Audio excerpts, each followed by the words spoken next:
हाय,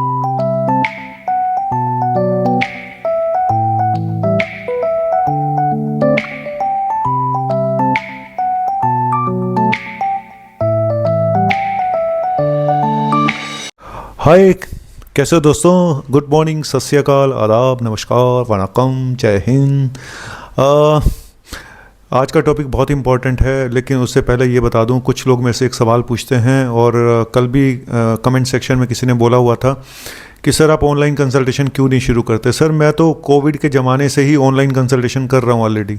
आप लोगों को कुछ को नहीं पता होगा जो बाद में जुड़े होंगे, तो जिसको भी ऑनलाइन कंसल्टेशन करना है वो मेरे नंबर 9810416762 पे व्हाट्सएप पे सिर्फ मैसेज करें। Please please please direct call ना करें, ठीक है।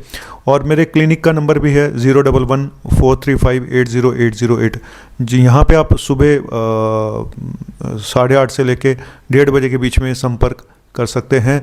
कोई भी आपको बात पूछनी है तो मेरे स्टाफ से आप पूछ सकते हैं मेरे क्लिनिक के टाइमिंग के बारे में या ऑनलाइन कंसल्टेशन के बारे में। लेकिन अगर आप मुझे व्हाट्सएप मैसेज करना चाहें तो कर सकते हैं। थैंक यू वेरी मच, शुक्रिया। तो आज का टॉपिक क्या है? आज का टॉपिक एक ऐसे विटामिन से है जिसकी डेफिशिएंसी से बहुत सारी बीमारियां होती हैं, लेकिन लोगों को ज़्यादातर को ये बात पता नहीं है। और वो विटामिन है विटामिन डी। विटामिन डी जो है और दूसरा विटामिन B12। लेकिन मैं आज बात करने जा रहा हूँ विटामिन डी की।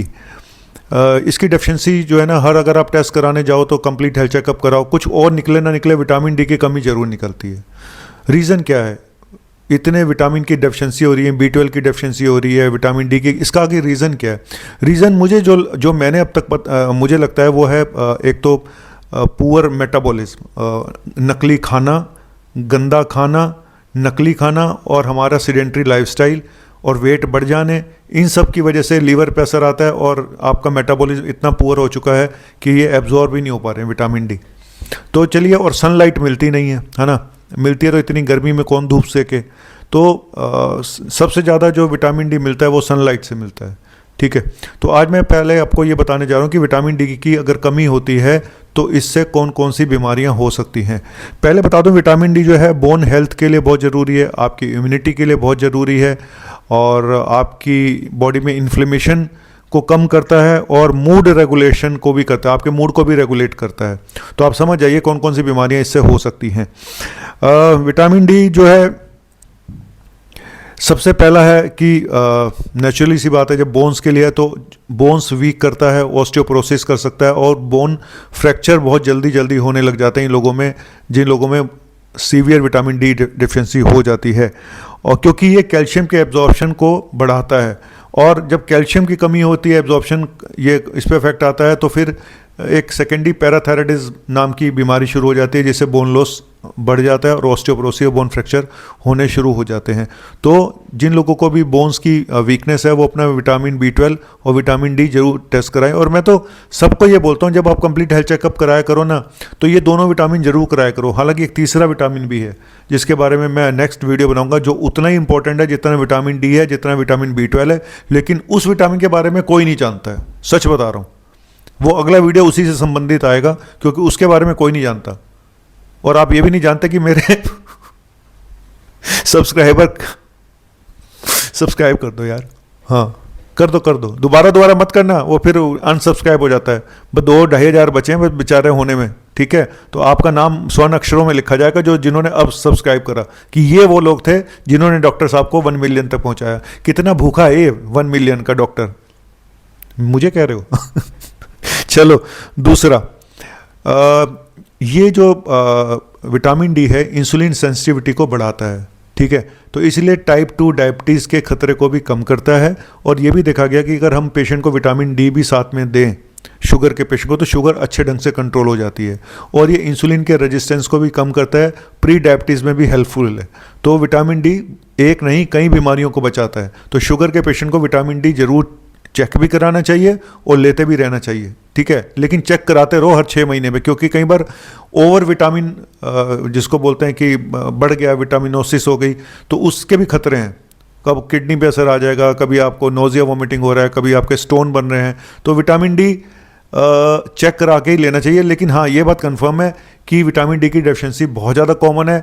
अगर जो लोग नहीं टेस्ट करा पाते, मैं बोलता हूँ 60,000 यूनिट विटामिन डी महीने में 2 बार तो ले ही लो, 15-15 दिन बाद, अगर आप टेस्ट नहीं करा सकते। इतना तो आपको लेना चाहिए, ठीक है।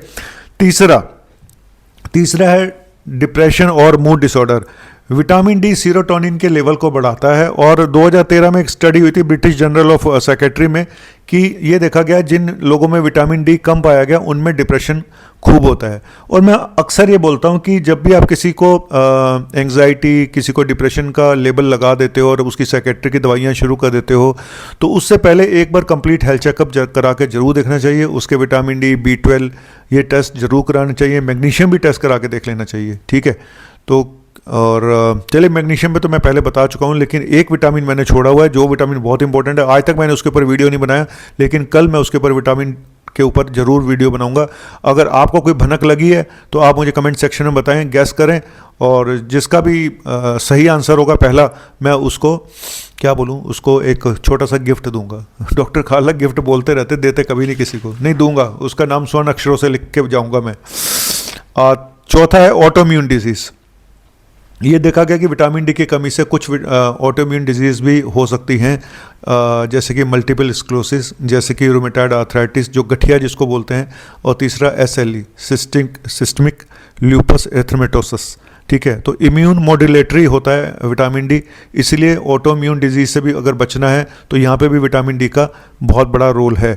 कुछ कैंसर में भी इसका रोल पाया गया है, और 2015 में एक स्टडी हुई थी विटामिन डी और कोलोरेक्टल कैंसर से संबंधित, तो वहाँ पे भी एक्सेप्ट किया गया कि कोलोरेक्टल कैंसर में इसका एक रोल है। विटामिन डी की डेफिशिएंसी से इसका रिस्क भी बढ़ जाता है कोलोरेक्टल कैंसर का।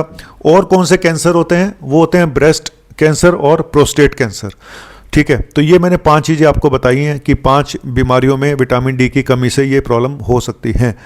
मैं आज आपको एक बात बताऊं कि 2 तरह से विटामिन डी लिया जा सकता है। एक तो हाई डोज में आप जो लेते हैं, अच्छा कई बार ये सब डिपेंड करता है कि आपकी डेफिशिएंसी कितनी है।